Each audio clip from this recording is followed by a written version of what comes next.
haven't been here before. The sighing sound. You have been mine before. Hello, stranger. Hello, Mum. Hello, stranger. Hello, Mum. Sometimes I think we don't really talk. What do you mean, talk? You know, talk the way people do.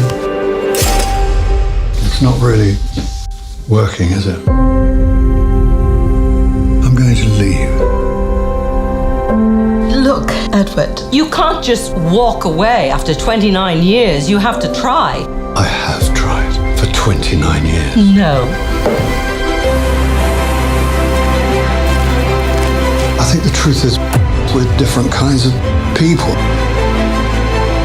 If I had to blame you for anything, it would be letting her think that you were happy.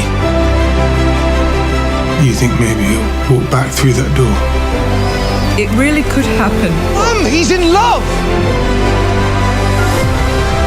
If your life hurts you so much, I won't stop you. This isn't anything to do with me. This is your problem. His name is Edward. Stay, Edward. Stay. Forgive me for needing you to be strong forever. Forgive me for fearing your unhappiness. As you suffer, so I shall suffer. Hold my hands and walk the old walk. One last time. If we get a divorce, I get less than if he died. Oh, yes. So it would be better for me if you were dead.